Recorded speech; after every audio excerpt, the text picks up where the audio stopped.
Okay, where was I? Yeah, Six Bullets with Van Damme. Um, like I said, this is the opposite of Universal Soldier: Day of Reckoning. It's got a better script, I would say, but the action is, not that good. Well, there's not enough of it, I should say. Um, really, there you get three fight sequences with Van Damme, which are not much of anything. There is one little scene I liked where he gets like acid into this glass and he throws it into a bad guy's face over his shoulder. That was a decent scene, and the openings of the film is pretty good. He comes in, beats a couple. I'm not gonna go into a lot of details. I just want to get this done because this has just been a gigantic pain in the ass. Um, you know what? I'll just sum it up. A decent script. It's simple. I feel that Van Damme really does at least try to convey a performance in this movie. He isn't just completely dead-eyed throughout the film, but there just needed to be a lot more action to make the film better. And I don't know about what's going to happen now with Van Damme. I don't know if his movies are going to get any better at this point. I know, like I said, he's old. He's almost 50 years old, if he's not 50 years old already. So um, I don't know what else Van Damme can do at this point. I know he's not going to be able to do the roundhouse kicks forever. So, um, I mean, when the fight sequences are here in this movie, they're mainly hand to hand combat.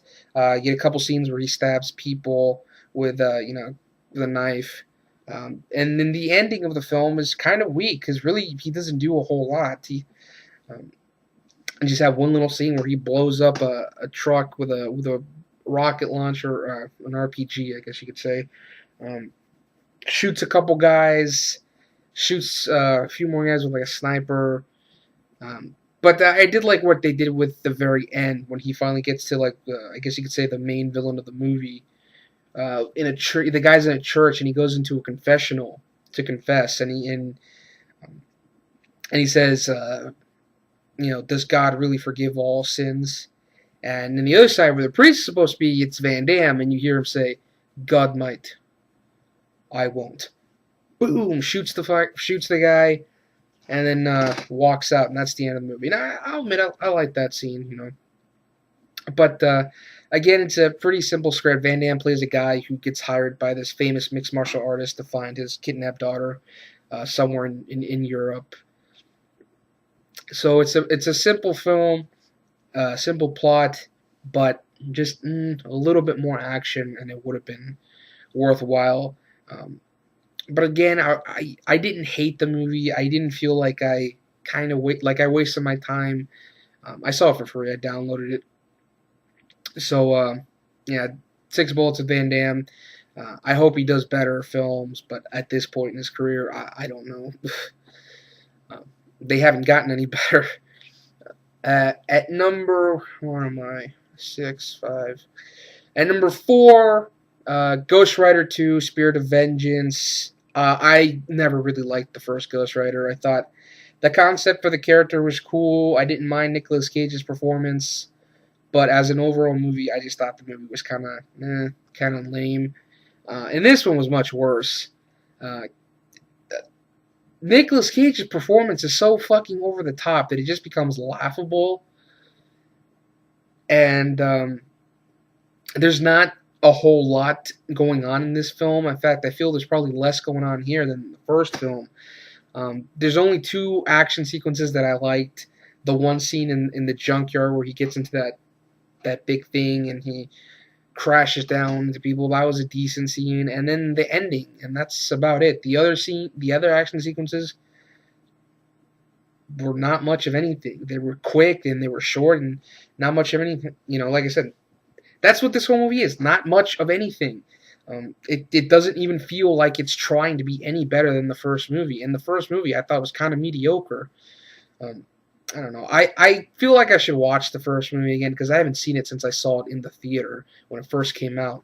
So I don't know, but I didn't like it the first time I saw it. And this is Ghost Rider 2 was just awful, and I don't ever want to see it again. I mean, Nicolas Cage is Nicolas Cage is becoming one of those actors I like less and less because it seems like the guy doesn't say no to anything as long as they let him act like a fucking lunatic. And Nicolas Cage, he's always been a little crazy, a little out there. He is a method actor and all, but nowadays, especially when you watch this movie, it's like when I was watching his performance in Ghost Rider 2, I was like, Nicolas Cage, you have lost your goddamn mind. The fuck is going on? I don't know. I don't really watch a lot of Nick Cage's movies anymore. I really don't. The only other one I saw besides this one was Drive Angry, which I thought was pretty good. That was at least entertaining. It wasn't nearly as fucking goofy as it. That's another thing too. This movie's kind of corny and goofy. You get that scene where he fucking pisses fire. Come on. Um, Neville Dean and Taylor, who directed the Crank films and Gamer. I did like some of the stuff they did with certain camera angles, but other than that, it's nothing special. So yeah, Ghost Rider 2, Spirit of Vengeance. It's bad. It's bad. Like I thought the first one was just mediocre. I didn't hate the first one. This one is just bad. And Nicolas Cage, like I said, Nicolas Cage, he's lost his goddamn mind. I've lost a lot of respect for Nicolas Cage over the years. But yeah, that's Ghost Rider, Spirit of Vengeance. This is like my third time doing this, guys. Okay, I'm a little out of it. At number 3, VHS. This is actually the only other horror movie I saw besides the collection. I actually forgot that I even saw VHS until somebody, I think it was Rambo Rat for Life, he left a comment and kind of reminded me that I saw this movie. And I wanted to just forget that I even saw VHS. I completely forgot about it until I saw that comment. I was like, ah, fuck, yeah, I forgot about that. It's a movie I saw, again, on HDNet, just like Universal Soldier Day of Reckoning. They aired it, I recorded it, I watched it, and it sucked. It's like instead of watching one shitty movie with a bunch of crappy, unlikable characters, you have a bunch of little ones spread throughout. And all those people that got together to make that movie, and it doesn't really feel like that much effort was put into it. When I see movies with characters that act like idiots or a bunch of dumbass teenagers, it's just lazy. And usually that just involves one writer-director, and here you had a bunch of them. And that's just pathetic. It really is. Like, that could really sum up this movie. Just pathetic. I guess you could say, I appreciate the fact that there were some practical effects, but a lot of the stuff didn't make any sense. Where did any of these fucking tapes come from? Why are they all in this one house? The fucking dead guy who was like a zombie. Like, you have one scenes where, like, they're playing a tape and then it cuts back to the person watching and the guy's not sitting anymore. So the guy watching the tape must have been so into this fucking shit that he didn't notice some guy get up and walk away. And why even wait for all this shit to happen? Why not just kill them right away? It doesn't matter. Look, it's not a good movie. It's not. I mean, that's the worst thing about an anthology movie is that when it sucks, you don't just get one. It's not just one bad movie. It's a bunch of little bad movies. I don't know. It's a bad movie. I didn't like it. At first, when I saw it, I was like, it's okay, I guess. But thinking about it, honestly, it's pretty bad. And really, the found footage genre has kind of run its course at this point, even though there's a movie on my other list that was found footage that I really liked, and there's a movie on this other list I'm going to do that I thought was okay. That's also found footage. So, yeah, that's VHS. What's next? Oh, yeah, number 2, The Dark Knight Rises. No, I didn't like it. I feel it's incredibly overrated. Christopher Nolan's Batman films, honestly, I'm fucking sick of them. I'm glad they're done.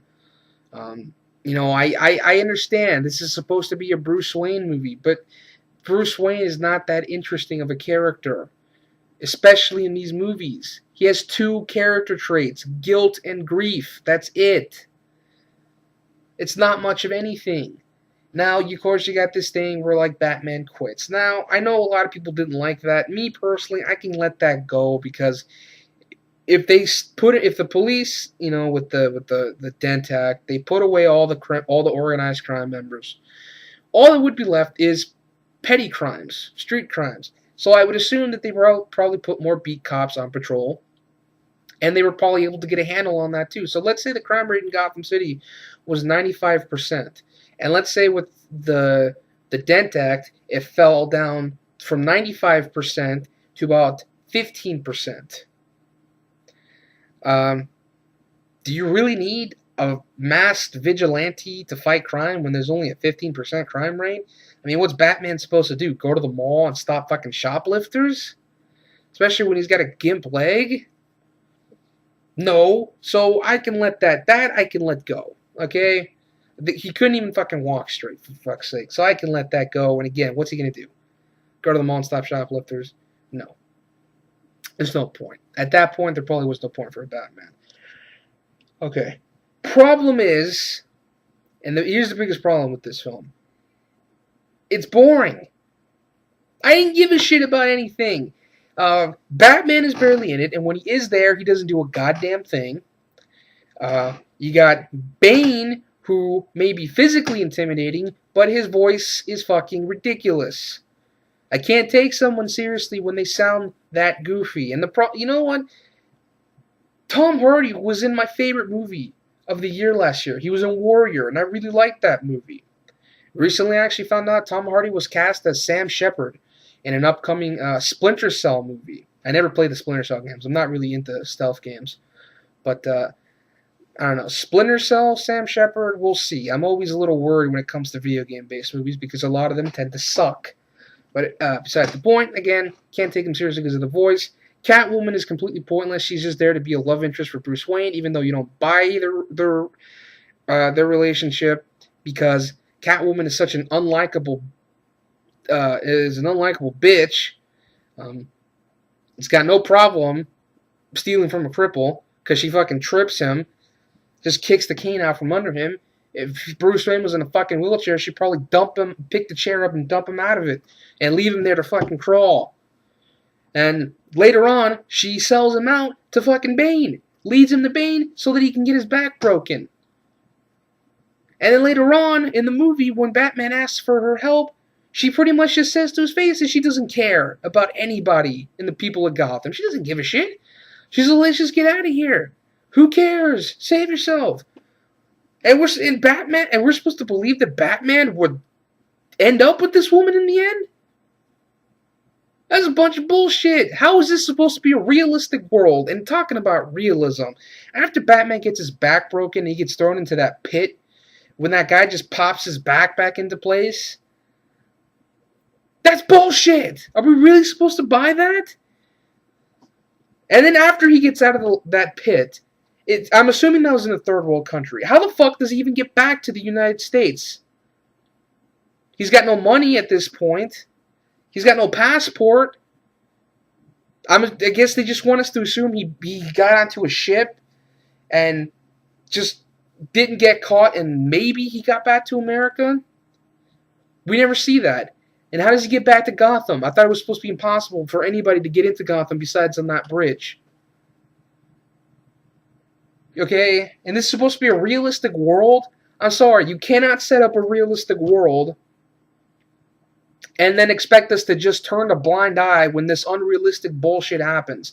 And then we got the ending, which is incredibly stupid. First of all, the way Bane dies, and before that, the fights between Batman and Bane suck. Christopher Nolan doesn't really know how to direct fight sequences. He sucks at it.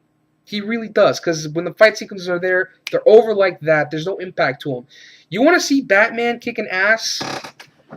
Look up footage from Batman Arkham Asylum or Batman Arkham City. Look at those fight sequences. I know it's a video game, but there's impact to it. Batman is fucking up people left and right, and when he clears a bunch of enemies, you get a high impact move, or like it slows down, like where Batman's gonna do a kick. He does like a roundhouse kick. He's gonna kick a guy in the head. It goes, slows down, and then boom, boom, and you hear an impact noise, and it hits the person in the head and knocks them down.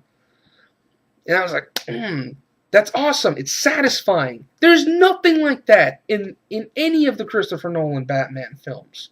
Nothing.